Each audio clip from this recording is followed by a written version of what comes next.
గడిచిన సంవత్సరంలో ఎన్ని మరణాపాయ స్థితిలో కదా, ఎన్నో రకాల రోగాలు, ఎన్నో రకాల సమస్యలు, ఎన్నో ప్రమాదాలు, కుటుంబంలో ఎంతో పోరాటము, ఎన్ని శ్రమలు, ఎన్ని రకాల ఇరుకులు, ఇబ్బందుల్లో మనం ఇంకా బ్రతికి ఉన్నామంటే ఎవరి కృప? దేవుని కృప అయి ఉన్నది కనుక దేవునికి కృతజ్ఞతాస్తుతులు చెల్లిద్దాం. థ్యాంక్ యూ యేసయ్య, వందనాలయ, వందనాలయ. మన కుటుంబం కాపాడబడింది, మన కుటుంబం సజీవంగా ఉన్నది, మన జీవిత భాగస్వామి ఇంకా సజీవులుగా ఉన్నారు, మన పిల్లలు మనం ఇంకా సజీవులుగా ఉన్నాం, మనం పోషింపబడుతున్నాం, ఆయురారోగ్యాలతో వర్ధిల్లుతున్నాం, మన ఆహారం మనం భుజించగలుగుతున్నాం, మన పనులు మనం చేసుకోగలుగుతున్నాం అంటే కేవలం దేవుని కృప అయి ఉన్నది. కాబట్టి మన దేవునికి కృతజ్ఞత కలిగిన వారంగా ఉండవలసిన అవసరత ఎంతైనా ఉన్నది. అయితే ఈ యొక్క రాత్రికాల సమయంలో మనం కొంచెం ఇంకా కొద్ది టైం అయితే మనం కొత్త సంవత్సరం అడుగు పెట్టబోతున్నాం. కాబట్టి దానికి ముందుగా మనం కొన్ని విషయాలు నేర్చుకుందాం, కొన్ని విషయాలు మార్చుకుందాం, కొన్ని విషయాలు సమకూర్చుకుందాం. అందుకొరకే మన హృదయాల్ని మనం సిద్ధపరచుకుందాం. యేసయ్య యొక్క శిష్యుల గురించి మనం ఈరోజు ధ్యానం చేద్దాము. వీళ్ళంత మటుకు త్వరగా నేను చెప్పే ప్రయత్నం చేస్తాను. దయచేసి ఎవరు నిద్రపోవద్దు, నిద్ర వస్తే మొహం కట్టుకొని వచ్చే ప్రయత్నం చేయండి. యేసయ్య శిష్యుల గురించి మనకు తెలుసు కదా. యేసయ్య శిష్యులు యేసయ్యతో పాటు ఎన్ని సంవత్సరాలు నడిచినారు మీకు ఏమన్నా ఐడియా ఉందా? 3.5 సంవత్సరాలు ఆయన పరిచర్యలో అడుగుపెట్టిన దగ్గర నుంచి కూడా వాళ్ళు నడిచినారు. యేసయ్య శిష్యుల్ని ఎట్లాగా ఎంపిక చేసుకున్నాడో మనకు తెలుసు కదా. యేసయ్య లూకా సువార్త 6వ అధ్యాయం 12వ వచనంలో ఏమని ఉందంటే, ఒక రాత్రంతా ఆయన ప్రార్థనలో గడిపి ఆయన ఏం చేసినాడంటే ఉదయాన్నే లేచి తన శిష్యులను ఆయన పిలిచినాడు. పిలిచి వారిని 12 మందిని ఎంపిక చేసుకొని వాళ్ళకి అపోస్తలులని పేరు పెట్టినాడు. ఆయన ఊరికే ఒక పనిని చేయలేదు. ఎప్పుడు ఏ పని చేయాలన్నా ముందుగా ప్రార్థన పూర్వకంగా సిద్ధపడి వచ్చేవాడు. ఎంతో సిద్ధపాటు. దేవాది దేవుడు, సర్వశక్తిమంతుడు, సమస్తము సాధ్యము గలవాడు. ఆయనకు సిద్ధపాటు అవసరమై ఉన్నప్పుడు మనకింత సిద్ధపాటు అవసరం కదా. నెక్స్ట్ ఇయర్ కొరకు దేవుడు మనకు ఎన్నో వాగ్దానాలు సిద్ధపరిచినాడు. వాగ్దానాలు అంటే ఎవరికి ఇష్టం లేదు చెప్పండి? అందరికీ ఇష్టమే. ఎవరైనా కూడా సంవత్సరం అంతా కూడా మందిరానికి రాకపోయినా చివరి మూమెంట్లో 31st నైట్కి ఎంతో మంది మందిరాలు నిండిపోతూ ఉంటారు. ఎందుకంటే దేవుడు ఏదైనా వాగ్దానం ఇస్తాడేమో. ఎందుకంటే దేవుడు కనికర సంపన్నుడు. క్రమంగా మందిరానికి రాకపోయినా దేవుడు వాగ్దానం ఇచ్చి ధైర్యపరుస్తాడు. ఏమో నా భార్యకి ఏమి ఇస్తాడో, నా భర్తకి ఏమి ఇస్తాడో, నా పిల్లలకి ఏమి ఇస్తాడో, భవిష్యత్తు కొరకు, ఆర్థిక విషయాల కొరకు, ఆరోగ్యం కొరకు, ఉద్యోగం కొరకు, వ్యాపారం కొరకు అని ఆశపడి ఏం చేస్తారు జనాలు? సంవత్సరం అంతా రాకపోయినా వాగ్దానం కోసం 31st వస్తారు. లేకపోతే ఫస్ట్ రోజు న్యూ ఇయర్ రోజు రావడానికి చాలామంది ఇష్టపడుతూ ఉంటారు. అయితే మనకు ఈ 31st నైట్ ఏమిటి అంటే న్యూ ఇయర్ కొరకు సిద్ధపాటు. దేవుడు మన కొరకు సిద్ధపరిచినటువంటి వాగ్దానాలను, దేవుడు మన కొరకు సిద్ధపరిచిన మేళ్లను, దేవుడు మన కొరకు సిద్ధపరిచిన అభివృద్ధిని, సమృద్ధిని మనం పొందుకోవడం కొరకు ఈ రోజు మనకేం అవసరం ఉంది మార్చుకోవడానికి, ఈ రోజు మనకేం అవసరం ఉంది నేర్చుకోవడానికి, ఈ రోజు మనకేం అవసరమై ఉంది దిద్దుకోవడానికి అని నేర్చుకోవడం కొరకు దేవుని మాటలు వినడం కొరకు తప్పకుండా అనేక మంది పండగ క్రైస్తవుల్లాగా, లేకపోతే కొంతమంది ఇంకా ఆశతో ఆసక్తితో సంవత్సరం అంతా రాకపోయినా 31st నైట్కి కంపల్సరిగా వచ్చే వాళ్ళని మనం ఎరుగుదుము కదా. అయితే యేసయ్య ఆ విధంగా ఆయన ఏం చేస్తున్నాడంటే తాను చేయబో పని కొరకు, తాను చేయబో పరిచర్య కొరకు, తన శిష్యుల్ని ప్రిపేర్ చేయడం కొరకు ఏం చేసినాడు? సిద్ధపాటు. ముందుగానే సిద్ధపాటు ప్రార్థన. రాత్రంతా ప్రార్థనలో గడిపి వచ్చి ఉదయాన్నే లేచి 12 మంది అపోస్తలను ఆయన ఎంపిక చేసుకున్నాడు. అలాగా శిష్యుల యొక్క ఎంపిక అనేది జరిగింది. మామూలుగా దేవుడు ఒక మనిషిని ఎంపిక చేసుకోలేదు. అందులో తప్పిపోయిన వారు ఉన్నారు, తొలగిపోయిన వారు ఉన్నారు, చెడిపోయిన వారు ఉన్నారు, పడిపోయిన వారు ఉన్నారు, అబద్ధమాడిన వారు ఉన్నారు, యేసయ్యను వదిలిపెట్టి పారిపోయిన వారు ఉన్నారు, అనుమానించిన వాళ్ళు ఉన్నారు, అవమానించిన వాళ్ళు ఉన్నారు, ఎగతాళిగా మాట్లాడిన వారు ఉన్నారు, అల్ప విశ్వాసులు ఉన్నారు, అపనమ్మకస్తులు ఉన్నారు. కానీ వాళ్ళందరినీ యేసయ్య ఊరికే ఎవరిని ఎంపిక చేయలేదు. భవిష్యత్తు ఆయనకి తెలుసు. మన గతము, ప్రస్తుతము, భవిష్యత్తు యేసయ్యకి తెలుసు. ప్రస్తుతం మాత్రం మనకు తెలుసు, గడిచింది గతం కూడా మనకు తెలుసు, కానీ భవిష్యత్తు ఎవరికైనా తెలుసా? ఎవ్వరికి తెలియదు. కానీ భవిష్యత్తు కూడా ఎరిగిన వాడు ఎవరు అంటే ఏకైక దేవుడు మాత్రమే. హల్లెలూయా. ఆయనకు భవిష్యత్తు తెలుసు కాబట్టి ఇప్పుడు శిష్యులు బలహీనులుగా ఉన్నారు, కానీ భవిష్యత్తులో వారు ఏమై ఉన్నారో ఆయనకు తెలుసు. కాబట్టి ముందుగా ఎరిగిన దేవుడు ఏం చేసినాడు? వారిని ఎంపిక చేసుకొని వారిని అపోస్తలుడు అంటే పంపబడిన వారు, దేవుని చేత పంపబడిన వారిని పేర్లు పెట్టి వాళ్ళని నియమించుకోవటం జరిగింది.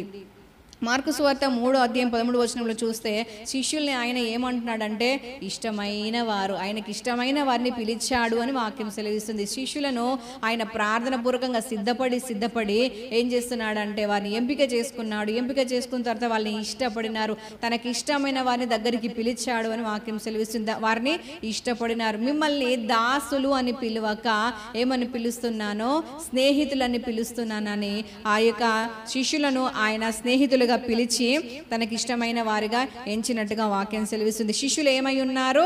దేవుని చేత ఎంపిక చేయబడిన వారు, వారు దేవుని చేత పంపబడిన వారు, దేవునికి ఇష్టమైన వారుగా నడుస్తూ తమ యొక్క ప్రయాణం శిష్యరికంలో ప్రయాణం ప్రారంభించి వాళ్ళు కొనసాగిస్తూనే ఉన్నారు. 3.5 సంవత్సరాల పాటు, దాదాపు 3.5 సంవత్సరాల పాటు, ఇంకా దాదాపు ఎక్కువ అయి ఉండాలి. అయితే ఆయనతో పాటుగా వారు సంచారం చేసినారు, వెంబడించినారు. కానీ యేసయ్య వెళ్ళిపోయేంత వరకు కూడా వారి జీవితాలు ఎట్లా ఉన్నాయి? వారి జీవితాల్లో ఏ మార్పు లేదు, వారి జీవితాల్లో ఏ అభివృద్ధి లేదు, వారి జీవితాల్లో ఏ విధమైనటువంటి దీవెనకరమైన పరిస్థితులు కనిపిస్తలేవు. వారు యేసేతో నడుస్తున్నారు, యేసేను వెంబడిస్తున్నారు, యేసే చేస్తున్న అద్భుతాలు చూస్తున్నారు, యేసే ప్రతి కదలిక వాళ్ళకి తెలుసు, యేసే ప్రతి ఆలోచన వాళ్ళకి తెలుసు. కానీ వాళ్ళలో ఇంప్లిమెంట్ అనేది లేదు. వాళ్ళు ఎన్ని సంవత్సరాలు యేసేతో నడిచిన యేసయ్య ఉన్నంత కాలము వారిలో ఏ మార్పు లేదు. ఈరోజు నూతన సంవత్సరంలో అడుగు పెట్టబోతున్న మనము ఎన్ని సంవత్సరాల క్రైస్తవులం కదా, ఎన్ని సంవత్సరాల భక్తులం కదా, ఎన్ని సంవత్సరాల విశ్వాసులం కదా. మరి మనల్ని బట్టి దేవునికి సంతోషం ఉందా? మనల్ని బట్టి దేవునికి ఆనందం ఉందా? మనలో ఏమన్నా మార్పు ఉందా? ఒక అభివృద్ధి ఉందా? మనల్ని బట్టి దేవుడు ఏమన్నా సంతోషిస్తున్నాడా? సంవత్సరాలు గడుస్తున్నాయి, వయసు పెరిగిపోతుంది, అంతా బాగానే ఉంది. కానీ ఏమన్నా అభివృద్ధి ఉందా? మనల్ని బట్టి దేవునికి ఏమన్నా సంతోషం ఉందా? మనల్ని బట్టి దేవునికి ఏమన్నా మహిమ వస్తుందా? ఒక్క ఆత్మన రక్షించబడుతుందా? మనల్ని బట్టి ఎవరన్నా బలపరచబడుతున్నారా?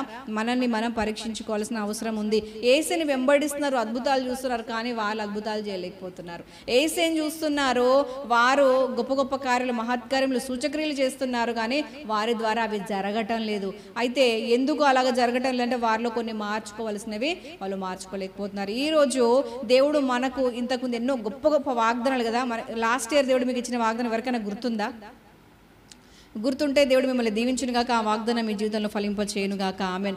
గుర్తు లేకపోయినా దాంట్లో మీరు ఫలించుదురు గాక. ఆమెన్. అయితే ఎన్ని గొప్ప గొప్ప వాగ్దానాలు చేసినాడు కదా. వాగ్దానం వచ్చినప్పుడు అబ్బా ఎంత మంచి వాగ్దానం ఇచ్చిన యేసయ్యా, థ్యాంక్ యూ అని చెప్పేసి మర్చిపోతుంటాం. కానీ ఆ వాగ్దానం పొందుకోవడం గొప్ప విషయం కాదు. వాగ్దానం నెరవేర్చబడాలంటే మనం ఎట్లా అనుకూలంగా జీవించాలో ఎప్పుడైనా ఆలోచించినామా? లాస్ట్ ఇయర్ వాగ్దానంలో దేవుడు నీకు తగిన ప్రతిఫలం ఇస్తాడు అని చెప్పేసి వాగ్దానం నాకు వచ్చింది. ప్రతిఫలం ఇవ్వాలంటే దాని కింద షరతు ఏముందంటే నువ్వు ఖచ్చితంగా దేవుని చిత్తానుసారంగా నడుచుకున్నప్పుడే ఆయన నీకు ప్రతిఫలం ఇస్తాడు అని చెప్పేసి షరతు కూడా ఉంది. దేవుని వాక్యము వాగ్దానాలు మాత్రమే కాదు, షరతులు కూడా వర్తిస్తాయి. మనం కొన్ని సంస్థలలో చూస్తే కొన్ని వస్తువులను కొనుక్కున్నప్పుడు వీటితో పాటు లాభాలతో పాటు ఏం వర్తిస్తాయి అంటారు వాళ్ళు? షరతులు కూడా వర్తిస్తాయి అంటారు. ఇప్పుడు మనం బంగారు ఆభరణాలను కొనుక్కుంటే వాళ్ళు ఏమంటారు? ఆ ఆభరణాలతో పాటుగా ఏం వర్తిస్తాయి? షరతులు కూడా వర్తిస్తాయి. వస్తువులు కొనుక్కుంటే వస్తువులతో పాటుగా షరతులు వర్తిస్తాయి. అట్లాగే వాగ్దానాలు పొందుకోవటం మాత్రమే కాదు, వాటి ద్వారా వస్తున్నటువంటి షరతులు కూడా మనము తీసుకోవాల్సిన అవసరం ఉంది. ఆ వాగ్దానాలు పొందుకోవాలంటే దానికి తగినటువంటి జీవితం ఉండాలి. వాగ్దానం పొందుకోవాలంటే తగిన ప్రతిఫలం పొందుకోవాలంటే తగినటువంటి సాధన ఉండాలి, ప్రయాస ఉండాలి. ఇది ఖచ్చితం. దేవుడు ఖచ్చితంగా చెప్పినటువంటి మాట. వాగ్దానాలు పొందుకోవటం కాదు, వాగ్దానాలు పొందుకోవాలంటే ముందుగా షరతులు వర్తిస్తాయి. ఏం చేయమన్నాడో అది చేస్తేనే ఆ వాగ్దానం అనేది ఫలిస్తుంది.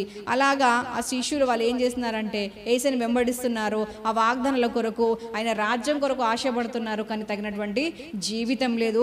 వాళ్ళలో కొన్ని మార్చుకోవాల్సిన బలహీనతలను బట్టి అప్పుడప్పుడు యేసు కూడా ఏమన్నాడంటే, మూర్ఖతరం వారలారా, అల్ప విశ్వాసులారా, అవిశ్వాసులారా, నేను ఎంతకాలం మీతో ఉంటాను, ఇంకనైనా మారండి, ఇంకనైనా బుద్ధి తెచ్చుకోండి, ఇంకనైనా గ్రహించండి, ఇంకనైనా తెలుసుకోండి, కన్నులు తెరవండి అని చెప్పేసి ఎన్నో మార్లు హెచ్చరిక చేసినట్టుగా వాక్యం సెలవిస్తుంది. అయితే ఏమేం మార్చుకోవాలని వారికి సూచించాడో వాటిని మనం తెలుసుకుంటూ అవి మనలో ఏ విధంగా ఇంప్లిమెంట్ చేసుకోవాలో, మనం ఎట్లా మార్చుకోవాలో మనం తెలుసుకుందాం. మొదటిగా నేను కొన్ని అంశాలు, ఒక 7 అంశాలు రాసుకున్నాను. ఆ 7 అంశాలను నేను ధ్యానం చేస్తున్నప్పుడు మీరు దయచేసి శ్రద్ధగా వినండి. అందులో మనం ఎట్లా ఉన్నామో ఆ వాక్యం అనే అర్థంలో మనల్ని మనం చూసుకొని మన జీవితాలు మార్చుకుందాం. మొదటిగా వాళ్ళు ఏమై ఉన్నారంటే, మత్తయి సువార్త 8వ అధ్యాయం 23వ వచనంలో మనం చూసినట్లయితే అక్కడ ఒక సంఘటన జరిగింది. మత్తయి సువార్త 8:23లో ఏం సంఘటన జరిగింది అంటే, యేసయ్య తన శిష్యులతో కలిసి ఒక ప్రాంతానికి దోణిలో వెళ్తున్నాడు. దోణిలో వెళ్తున్నప్పుడు ఏం జరిగిందంటే, దోణి పైన అలలు కమ్మడం ప్రారంభించినాయి. ఒక తుఫాను లేవడం అనేది ప్రారంభమైంది. ఒక భయంకరమైన గాలి తుఫాను, సముద్రం పొంగడం, ఇలాంటివన్నీ ప్రారంభమైన తర్వాత అప్పుడు దాకా శిష్యులకు తెలుసు ఏమని, యేసయ్య అద్భుతాలు చేయవాడని. శిష్యులకు తెలుసు ఏమని, యేసయ్య ఏదైనా చేయగలడు, దేనైనా గద్దించగలడు, దేనైనా వెళ్ళగొట్టగలడు, దేనైనా అణచివేయగలడు, ఆయన ఏమైనా చెయ్యగలడు అని వాళ్ళకి తెలుసు. అయితే ఆయన వెంబడిస్తున్న వాళ్ళు మేము కూడా ఆయన బట్టి ఇది చేయగలమన్న ఒక నమ్మకంలోకి రాలేకపోయినారు, ఒక విశ్వాసంలోకి రాలేకపోయినారు, ఒక తెగింపు దేవుని కొరకు, ఒక దేవుని బట్టి ఒక రోషం, దేవుని బట్టి ఒక సాధన వాళ్ళు చేయలేకపోయినారు. యేసయ్య వెంబడి నడుస్తున్నారు కానీ యేసయ్యను చూసి విశ్వాసం నేర్చుకోలేకపోయినారు. ఈ యొక్క అధ్యాయంలో, ఈ వాక్య భాగంలో మత్తయి 8:23లో మనం చూసినట్లయితే అక్కడ అలల్ని చూసి భయపడుతున్నటువంటి మనస్తత్వం కలిగిన వారుగా మనకు కనిపిస్తున్నారు. యేసయ్య చేత మంచిగా ఎన్నుకోబడ్డారు, యేసయ్య చేత ప్రేమించబడ్డారు, ఇష్టలుగా పిలువబడ్డారు, అన్ని అద్భుతాలు దగ్గరుండి చూసినటువంటి అనుభవం ఉంది, యేసయ్యతో కలిసి నడిచిన అనుభవం ఉంది. కానీ వారిలో ఏం లేదంటే విశ్వాసం లేదు, భయపడుతున్నారు, పరిస్థితిని చూసి భయపడుతున్నారు. ఇన్ని సంవత్సరాల క్రైస్తవ జీవితంలో మనం భయపడేవారుగా ఉన్నామా? పరిస్థితుల్ని చూసి ధైర్యం తెచ్చుకొని తెగించి ఎదిరించే వాళ్ళలాగా ఉన్నామా? పరిస్థితులు మనకు భయపడుతున్నాయా? మనం పరిస్థితులకు భయపడుతున్నామా? మనల్ని మనం పరీక్షించుకోవాలి. నూతన సంవత్సరంలో ఎన్నో వాగ్దానాలు మన కొరకు ఎదురు చూస్తున్నాయి. నూతన సంవత్సరంలో ఎన్నో మేలు మన కొరకు ఎదురు చూస్తున్నాయి. నూతన సంవత్సరంలో మన కొరకు గొప్ప పరిచర్య ఎదురు చూస్తుంది. పరిస్థితులు చూసి మనం భయపడుతున్నామా? పరిస్థితుల్ని మనం అణచే వాళ్ళుగా ఉన్నామా? పరిస్థితుల్ని భయపెట్టే వాళ్ళుగా ఉన్నామా? మనం భయపడే వాళ్ళుగా ఉన్నామా? ఇక్కడ మత్తయి సువార్తలో వారు ఎలా ఉన్నారు అంటే, పరిస్థితులు చూసి భయపడేవారుగా ఉన్నారు. కాబట్టి యేసయ్య ఏమంటున్నాడు, అల్ప విశ్వాసులారా అంటున్నారు. ఈ రోజు ఒకవేళ మనలో అల్ప విశ్వాసం ఉంటే, ఆ భయం ఉంటే, యేసు నామములో ఈ పాత సంవత్సరంలోనే అది పాతేయబడును గాక. ఆమేన్. రెండో విషయంలో మనం చూస్తే మత్తయి సువార్త 17వ అధ్యాయం 14 నుంచి 21 వచనాల్లో మరియు మార్కు సువార్త 9వ అధ్యాయం 17 నుంచి 29 వచనాల్లో అక్కడ ఏముందంటే, ఒక చాంద్ర రోగిని వాళ్ళ తండ్రి, ఒక చిన్న బాబును వాళ్ళ తండ్రి తీసుకుని వచ్చినాడు. ఆ యొక్క దురాత్మ ఏం చేస్తుందంటే, నీళ్లలో నిప్పుల్లో చిన్న బాబును పడేస్తూ వారిని చంపాలని, నాశనం చేయాలని చిన్నప్పటి నుంచే ప్రయత్నం చేస్తూ ఆ బాబును ఎంతో హింసిస్తూ ఉంటే, ఆ తండ్రి ఏం చేస్తున్నాడు, యేసయ్య గురించి తెలుసుకుని యేసయ్య దగ్గరికి రావడానికి ప్రయత్నం చేస్తున్నప్పుడు, చాలా జన సమూహాలు ఉన్నప్పుడు ఫస్ట్ ఎవరి దగ్గరికి వెళ్తున్నారంటే శిష్యుల దగ్గరికి వెళ్తారు. ఆ చాంద్ర రోగి యొక్క తండ్రి, ఆ యొక్క మూగా చెవిటి దయ్యం పట్టినటువంటి కుమారుని కలిగిన తండ్రి ఏం చేస్తున్నాడంటే శిష్యుల దగ్గరికి వెళ్తున్నాడు. ఎందుకు అంటే, నేను యేసయ్య దగ్గరికి వెళ్ళడానికి చాలా జన సమూహాలు ఉన్నారు, కొంచెం మీరు నాకు సాయం చేయండి, మీరే వెళ్ళగొట్టండి, ఎందుకంటే మీరు ఆయనతో తిరుగుతున్నారు కదా, ఆయన ఎట్లా వెళ్ళగొడతాడో మీకు తెలుసు కదా, ఆయన ఏం చేస్తాడో మీకు తెలుసు కదా, ఆయన ఎట్లా గద్దీసాడో మీకు తెలుసు కదా, ఆయన ఎట్లా మాట్లాడతాడో మీకు తెలుసు కదా, సమస్యను దురాత్మను ఎట్లా ఆజ్ఞాపిస్తాడో మీకు తెలుసు కదా, మీరు విన్నారు కదా, మీరు సాయం చేయండి, నాకు యేసయ్య దాకా వెళ్ళకపోయినా మీరు నాకు సాయం చేయండి అని చెప్పేసి శిష్యుల దగ్గర తీసుకుని వస్తే వాళ్ళు ఏం చేసినారు, వాళ్ళతోనే కాలేదు, దురాత్మను వాళ్ళు వెళ్ళగొట్టలేకపోయినారు. తర్వాత ఆ తండ్రి మరలా యేసయ్య దగ్గర తీసుకొచ్చినప్పుడు యేసయ్య దురాత్మను చిన్నవాళ్ళ నుంచి వెళ్ళగొట్టిన తర్వాత ఏకాంతంలో శిష్యులు అడుగుతున్నారు యేసయ్యను ఏమనంటే, యేసయ్య మేము ఎందుకు అదయ్యని వెళ్ళగొట్టలేకపోయినా మాకు చెప్పవా అంటే, అప్పుడు యేసయ్య ఏం చెప్తున్నాడంటే, మీలో ఏం లేదని చెప్పినాడు అంటే, మీలో ప్రార్థన జీవితం లేదన్నాడు. ఉపవాస ప్రార్థన జీవితం లేదని ఫుట్ నోట్లో రాయబడి ఉన్నది. ప్రార్థన జీవితం లేకపోతే ఏ సమస్యను ఎదిరించలేము, ఏ దురాత్మను ఎదిరించలేము, ఏ పోరాటాన్ని మనం ఎదిరించలేము. కాబట్టి అక్కడ వాళ్ళకి ఏం నేర్పిస్తున్నాడు యేసయ్య అంటే, ప్రార్థన జీవితం అవసరం. పరిచర్యలో కానీ, ఆత్మీయ జీవితంలో కానీ, ఒక విశ్వాస జీవితంలో కానీ, ఒక క్రైస్తవ జీవితంలో కానీ ఏం అవసరమై ఉన్నది, ప్రార్థన. మరియు ఫుట్ నోట్లో చూసినట్లయితే ఉపవాస ప్రార్థన అనేది చాలా ప్రాముఖ్యం అని చెప్పేసి దేవుడు అక్కడ వాళ్ళకు నేర్పిస్తున్నాడు. ఇన్ని సంవత్సరాల క్రైస్తవ జీవితంలో మనం ఎట్లా ఉన్నామో, మనం సమస్యల్ని పారిపోయేలా మనము ఎదిరించే వాళ్ళలాగా ఉన్నామా, లేకపోతే అయ్యో యేసయ్య మా వల్ల కావటం లేదు, ఏం చేయాలి, ఇంకా నేర్పించు, సంవత్సరాలు గడుస్తున్న కొద్ది ఏం చేయాలి చెప్పవా, యేసయ్య ఈ సమస్యను ఎదిరించాలంటే ఏం చేయాలో చెప్పవా, ఈ దురాత్మను వెళ్ళగొట్టాలంటే ఏం చేయాలో చెప్పవా, మాకు ఇంకేం కావాలో చెప్పవా అని అడిగే స్థితిలో ఉన్నామా, పాలు తాగే అనుభవంలో ఉన్నామా, ఇతరులకు నేర్పించే అనుభవంలో ఉన్నామా? మనల్ని మనము పరీక్షించుకోవాల్సిన అవసరత ఎంతైనా ఉంది. ఇక్కడ రెండో విషయంగా వాళ్ళ లోపల ఇది లేదు అని చెప్పేసి యేసు ఏం చెప్తున్నాడంటే ప్రార్థన జీవితం లేదు. మన ప్రార్థన జీవితాన్ని ఈరోజు మనం పరీక్షించుకుందాం. రోజుకు 24 గంటల్లో 2.5 గంటలు దేవునికి ఇవ్వాలి. ఇస్తున్నారా లేదా? మీ ద్వారా గొప్ప కార్యాలు చేయాలని దేవుడు భవిష్యత్తులో ప్రణాళిక వేసినాడు. మరి ఇప్పుడు సిద్ధపడుతున్నారా లేదా?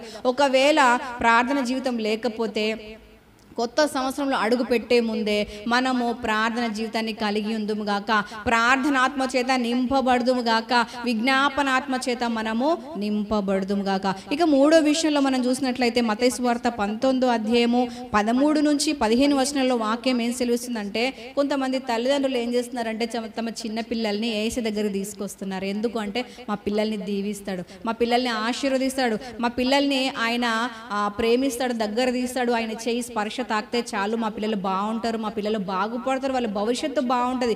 ఎంతోమంది తల్లిదండ్రులు ఇలాగే ఆశపడుతూ ఉంటారు కదా, మా పిల్లల్ని ఆదివారం చర్చిలకు తీసుకురావడానికి, సండే స్కూల్లో జాయిన్ చేయడానికి, యవనస్తుల మీటింగ్లలో జాయిన్ చేయడానికి ఎంతో ప్రయాసపడుతూ ఉంటారు తల్లిదండ్రులు. ఎందుకంటే మా పిల్లలు బాగుపడతారు, దేవుని సన్నిధికి వస్తే మా పిల్లలు బాగుపడతారు అని చెప్పేసి దేవుని సన్నిధికి అంటు కట్టడానికి తల్లిదండ్రులు, నిజమైన విశ్వాసులైన తల్లిదండ్రులు లోకానుసారంగా పిల్లల్ని పెంచరు కానీ దేవుని సన్నిధికి అంటు కట్టడానికి ఎంతో ప్రయత్నం చేస్తూ ఉంటారు. పిల్లలు చెడుదారిలో వెళ్తున్నప్పుడు తల్లిదండ్రులు కన్నీటితో ప్రార్థించే వాళ్ళు ఉంటారు. పిల్లల కొరకు తల్లిదండ్రులు దివారాత్రము వారి గుండెల్లో మంట మండుతూనే ఉంటుంది ప్రార్థన. అయ్యో నా పిల్లలకు కంచె ఉండాలి. యోబు ఏం చేసినాడు? పిల్లల చుట్టూ ప్రార్థన కంచె వేసినాడు. తర్వాత వారి కొరకు బలి అర్పించిన వాడుగా ప్రాయశ్చిత్తం చేసిన తండ్రిగా ఉన్నాడు. అలాంటి తల్లిదండ్రులు భూమి మీద ఇప్పటికీ నేటికి సజీవులుగా చాలా మంది ఉన్నారు. మనం కూడా అలాగా మన పిల్లల కొరకు దేవుని దగ్గర అంటు కట్టాలన్న తాపత్రయము, ప్రయాస, ప్రార్థన కంచె వేసే వాళ్ళంగా మనం ముందుముగాక. ఆమెన్. అయితే ఈ యొక్క వాక్య భాగంలో మనం చూసినట్లయితే చిన్న పిల్లల్ని వాళ్ళ తల్లిదండ్రులు యేసు దగ్గరికి ఎందుకు తీసుకొస్తున్నారు? దీవించాలని, ఆశీర్వదించాలని తీసుకొని వస్తే అప్పుడు శిష్యులకు పరిపక్వత లేక వాళ్ళు ఏం చేస్తున్నారంటే, వాళ్ళు పిలువబడిన వారే, యేసుతో నడుస్తున్న వారే, యేసే మనసుని ఎరిగిన వారే అయినప్పటికీ ఏం చేస్తున్నారంటే యేసే దగ్గరికి రానివ్వకుండా వారిని ఆటంకపరుస్తున్నారట. మనము మన జీవితంలో మనం యేసే దగ్గరికి రాకుండా ఎవరికి ఆటంకంగా ఉన్నామో మనల్ని మనం ఈ కొత్త సంవత్సరంలో అడుగు పెట్టక ముందే పరీక్షించుకుందాం. మనల్ని బట్టి ఎవరైనా యేసే దగ్గరికి రాకుండా ఆటంకపడుతున్నారంటే అది మనకి ఎంత కీడు అంటే, యేసే ఏమన్నాడంటే చిన్న పిల్లల్ని ఆటంకపరిచేదానికంటే మెడకు పెద్ద తిరగట రాయి వేసుకొని సముద్రంలో పడి దునికి చనిపోతే అది మేలు. ఎందుకంటే యేసే దగ్గరికి రాకుండా ఎవరినన్నా మనం ఆటంకపరుస్తున్నామంటే ఆత్మహత్య చేసుకున్న దానికంటే ఎక్కువగా కీడు మనకు సంభవిస్తుంది. యేసే దగ్గరికి రాకుండా ఎవరినైనా ఆటంకపరుస్తున్నాము అని అంటే అది మనకు చాలా కీడును తీసుకొస్తుంది. కాబట్టి ఆ విషయం మనము ఆ పని మనము చేయకూడదని చెప్పేసి దేవుడు సూచిస్తున్నాడు. ఈ సంవత్సరంలో మనం జ్ఞాపకం చేసుకుందాం. ఈ 365 దినాలలో ఒక్క రోజైనా ఎక్కడైనా ఏ చిన్న విషయంలోనైనా ఎవరైనా యేసే సన్నిధికి రాకుండా, ప్రార్థన చేసుకోలేకుండా, దేవుని సన్నిధిని ఆశ్రయించకుండా, మందిరానికి నడిపించబడకుండా ఎవరినైనా మనం ఆటంకపరిచిన సందర్భాలు ఉన్నాయేమో మనల్ని మనం పరీక్షించుకొని ఒప్పుకొని విడిచిపెడదాం. నూతన సంవత్సరంలో అనేక మంది ఆత్మల పంటను మందిరానికి చేర్చే వారంగా మనము ఉందుముగాక. ఆమెన్. శిష్యులు ఏమై ఉన్నారు ఇక్కడ? ఇక మూడో ఒక పాయింట్లో మనం చూసినట్లయితే చిన్న పిల్లల్ని ఆటంకపరుస్తున్నారు. దేవునికి అది ఇష్టం లేదు. చిన్న పిల్లలనే కాదు, పెద్దవారనే కాదు, దేవునికి ఏ తారతమ్యం లేదు కదా. మనుషులకు తారతమ్యం ఉంది. స్త్రీ అని, పురుషుడని, గ్రీసు దేశస్థుడని, తర్వాత యూదుడని, సిథియనుడని, మనుషులకు భేదాలు ఉన్నాయి కానీ దేవునికి భేదం ఉందా? దేవునికి భేదం లేదు. ఆయనకు పక్షపాతం లేదు. యేసుక్రీస్తు అందరికీ ప్రభువై ఉన్నాడు. పెద్దవాళ్ళకే ప్రభువు, చిన్న వాళ్ళకే ప్రభు అని ఏమైనా ఉందా బైబిల్లో? ఏమీ లేదు. ఆయన అందరికీ ప్రభువై ఉన్నాడు. చిన్న పిల్లల్ని ఆటంకపరచొద్దు, పెద్దవారిని ఆటంకపరచొద్దు. కానీ ఇక్కడ శిష్యులు ఏం చేస్తున్నారంటే ఆటంకపరిచేవారుగా ఉన్నారు. ఇదంతా వాళ్ళకి పరిపక్వత లేనప్పుడు, నిజమైన మారు మనసు లేనప్పుడు వారు దేవుని వెంబడిస్తున్నారు సరే, కానీ నిజమైనటువంటి రూపాంతర అనుభవం వారిలో రానప్పుడు ఎట్లాగున్నారు వాళ్ళు అంటే ఆటంకపరిచేవారుగా ఉన్నారు. నూతన సంవత్సరంలో అడుగు పెట్టబోయే ముందు మనం ఎవరైనా ఆటంకపరిచేవారుగా ఉంటే ఆ మనస్సు మనలో నుండి తొలగిపోవునుగాక. ఆమెన్. తర్వాత 4వ విషయంగా వాళ్ళకి ఏం లేదంటే మత్తయి సువార్త 16వ అధ్యాయము 5 నుంచి 12 వచనాలు మరియు మార్కు సువార్త 8, 14 నుంచి 21 వచనాల్లో మనం చూసినట్లయితే వారు అక్కడ ఏం చేస్తున్నారంటే యేసయ్య చేసినటువంటి అద్భుతాన్ని మరచిపోయినారు, వారికి గ్రహింపు లేదు అని వాక్యం సెలవిస్తుంది. ఒకసారి మార్కు సువార్త మనం చూసినట్లయితే మార్కు సువార్త 8వ అధ్యాయము 14 నుంచి 21 వచనం నేను చదువుతున్నాను. అక్కడ యేసయ్య ఏమంటున్నాడంటే, వాళ్ళను రొట్టెలు వాళ్ళు ఒక సందర్భంలో ఒక స్థలానికి వెళ్తారు. అక్కడ ఏం చెప్తున్నాడంటే, పరిసయ్యుల యొక్క పులిసిన పిండి గురించి మీరు జాగ్రత్త పడండి అంటే వాళ్ళు ఏమనుకుంటున్నారంటే, మనం రొట్టెలు తీసుకురావడం మర్చిపోయినాం కాబట్టి యేసయ్య మర్చిపోయినందుకు ఈ హెచ్చరిక చేస్తున్నాడు అనుకున్నారు. అయితే యేసయ్య ఏమంటున్నాడంటే, రొట్టెలు తేనందుకు నేను మిమ్మల్ని జాగ్రత్త పడమని అంటలేను, కానీ ఒక చెడ్డ బోధ అనేది లోకంలో ఉంది. పరిసయ్యుల యొక్క పులిసిన పిండి అనేటువంటి చెడ్డ బోధ ఉంది కాబట్టి దాని విషయమే జాగ్రత్త పడండి. రొట్టెల గురించి మీరు ఎందుకు ఫీల్ అవుతున్నారు, రొట్టెల గురించి మీరు ఎందుకు బాధపడుతున్నారు? నేను 5 రొట్టెలు 2 చేపల్ని విస్తారంగా పంచినప్పుడు మిగిలినవి మీకు తెలుసు కదా. తర్వాత 7 చేపలు 7 రొట్టెల గురించిన సందర్భంలో కూడా నేను విస్తారంగా పంచినటువంటి సందర్భం మీకు తెలుసు కదా. నేను అద్భుతాలు చేయగలనని మీకు తెలుసు కదా.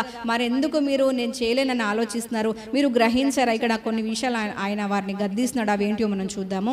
మార్కు సువార్త 8వ అధ్యాయము 17వ వచనంలో మనం చూస్తే, మన యొద్ద రొట్టెలు లేవే అని మీరు ఎందుకు ఆలోచించుచున్నారు? మీరు ఇంకను గ్రహింపలేదా, వివేచింపలేదా? మీరు కఠిన హృదయం గలవారై ఉన్నారా? మీరు కన్నులుండి చూడరా, చెవులుండి వినరా, జ్ఞాపకం చేసుకొనరా అని చెప్పేసి వాళ్ళని ఎన్ని రకాల ప్రశ్నలు వేస్తున్నాడు చూడండి. మనకు కూడా కోపం వస్తుంది కొన్ని సందర్భాలలో. మన ఇంట్లో వాళ్ళు మనల్ని విసిగించినప్పుడు, పిల్లలే కానీ జీవిత భాగస్వామే కానీ ఇంకెవరైనా కానీ విసిగించినప్పుడు, నీకు బుద్ధి ఉందా, నీకు జ్ఞానం ఉందా, నీకు తెలివి ఉందా, నువ్వు మనిషివేనా, పశువా, అన్నం తింటానవా, గడ్డి తింటానవా, ఎన్ని ప్రశ్నలు వేస్తాం కదా కోపం వస్తే. యేసయ్య కూడా కోపం వచ్చింది. ఎన్నిసార్లు చెప్పినా, మీ ముందు ఎన్ని అద్భుతాలు చేసినా మీరు గ్రహించరా? మీరు గుర్తు చేసుకోరా? మీకు జ్ఞాపకం అనేది ఉండదా? మీరు దాన్ని ఆలోచించరా? అసలు ఎందుకు దాన్ని తప్పుగా అర్థం చేసుకుంటున్నారు? నేను చేయు కార్యములు మీరు ఎందుకు మర్చిపోయినారు? నేను చేసిన అద్భుతములు మీరు ఎందుకు తలంచుకోవటం లేదు? మీరు ఎందుకు గ్రహించడం లేదని చెప్పేసి వాళ్ళకు గ్రహింపు లేనందుకు, యేసయ్య చేసిన అద్భుతములు మర్చిపోయినందుకు ఆయన బాధపడుతూ వారిని అన్ని ప్రశ్నలు వేయటం జరిగింది. ఈ సంవత్సర కాలంలో, ఇన్ని సంవత్సరాల కాలాలలో, ఇన్ని రోజులలో, ఇంత వయసులో దేవుడు ఎన్ని మార్లు మన కొరకు అద్భుతాలు చేయలేదు చెప్పండి? ఎన్ని మార్లు మనకు సహాయం చేయలేదు చెప్పండి? ఎన్నిసార్లు మనకు సమకూర్చలేదు? కానీ మనము సమస్య రాగానే మళ్ళీ ఏమనుకుంటామంటే, అయ్యో నాకు ఈ సమస్య వచ్చింది, అయ్యో నాకు అనారోగ్యం వచ్చింది, అయ్యో ఇరుకు వచ్చింది, అయ్యో ఇబ్బంది, అయ్యో శోధన అని బాధపడుతూ ఉంటాం. కానీ ఇంతకుముందు ఎన్నిసార్లు మనకు సహాయం చేయలేదు దేవుడు? దాన్ని జ్ఞాపకం చేసుకోము, గ్రహించము, గుర్తుకే రాదు. మన శ్రమలే మన గుర్తుకొస్తూ ఉంటాయి. కానీ ఇంతకుముందు ఎన్నోసార్లు విడిపించిన దేవుడు ఇప్పుడు కూడా విడిపించడానికి సమర్థుడు అని మనం విశ్వసించింది, గ్రహించింది, జ్ఞాపకం తెచ్చుకున్నది ఎన్ని సందర్భాలు. ఒకవేళ మనం దేవుడు చేసిన ఇంతకుముందు కార్యాలు జ్ఞాపకం చేసుకోకుండా, శ్రమ వచ్చినప్పుడు, శోధన వచ్చినప్పుడు ఒకవేళ తొందరపడి దేవుని నిందించి, మనల్ని మనం నిందించుకుని, ఈ బ్రతుకెందుకు, ఈ జీవితం ఎందుకు, ఎప్పటికీ సమస్యలు రిపీట్ అవుతున్నాయి అని ఎప్పుడైనా విసిగిపోయి ఉంటే దాన్ని బట్టి దేవుని క్షమాపణ అడుగుదాం. మనం నూతన సంవత్సరంలో అడుగు పెట్టే ముందు, ఇంతకుముందు చేసిన దేవుడు ఎప్పటికైనా నా కొరకు ఎల్లప్పుడూ చేయడానికి సమర్థుడు అని చెప్పి జ్ఞాపకం తెచ్చుకుందాం. ఈ యొక్క 4వ పాయింట్లో వాళ్ళు ఏం చేస్తున్నారు? వాళ్ళు గ్రహించలేకుండా ఉన్నారు. దేవుడు చేసిన కార్యములు మర్చిపోయినారు. వాళ్ళకి గుర్తు లేదు. మనం అట్లా దేవుడు చేసిన కార్యములు మర్చిపోయే వారంగా ఉండకుందుముగాక. ఆమెన్.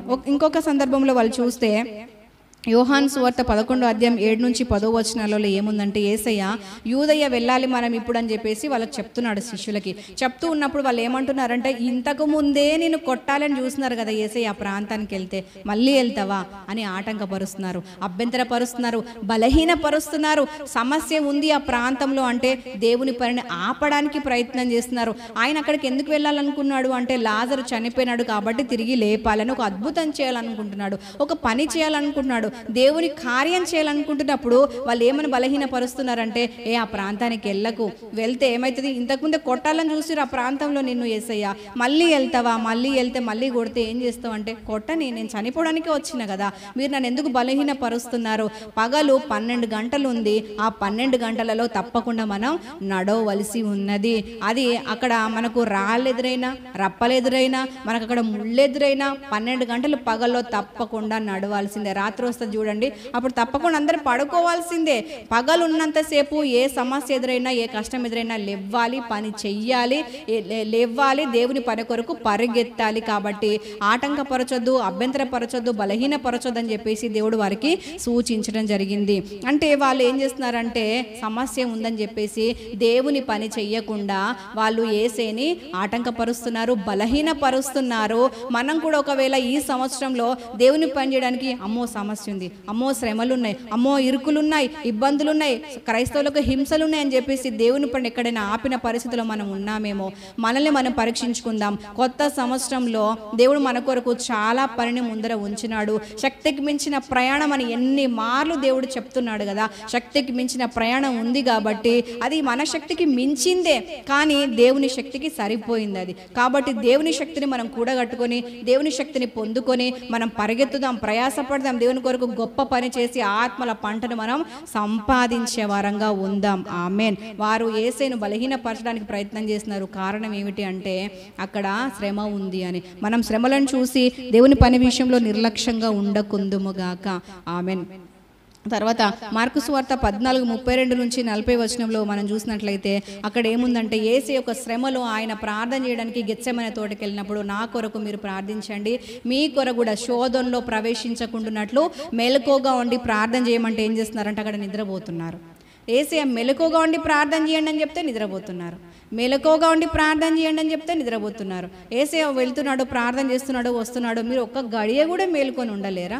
ఎప్పుడు నిద్రేనా? నిద్ర భారం ద్వారా మీ కన్నులు అనేవి మూసుకొని పోతున్నాయి. మీరు ఏం చేయాలి? మెలకువగా ఉండాలి. శోధన రాబోతుంది, జాగ్రత్త. మనకు ఈ సంవత్సరంలో దేవుడు ఎన్ని మార్లు అట్లాగా శోధన గురించి హెచ్చరిక చేస్తున్నాడో, మనం ఎన్ని మార్లు మనము దాన్ని గాలికి వదిలేసి దేవునికే వదిలేసి నిద్రపోయిన స్థితిలో ప్రార్థన లేని జీవితంతో మనం ఎప్పుడు ఉన్నామో దాన్ని మార్చుకొని నూతన సంవత్సరాలు అడుగు పెట్టక ముందే మనం మెలకువగలిగిన ప్రార్థన జీవితంతో ముందుకు కొనసాగుదుముగాక.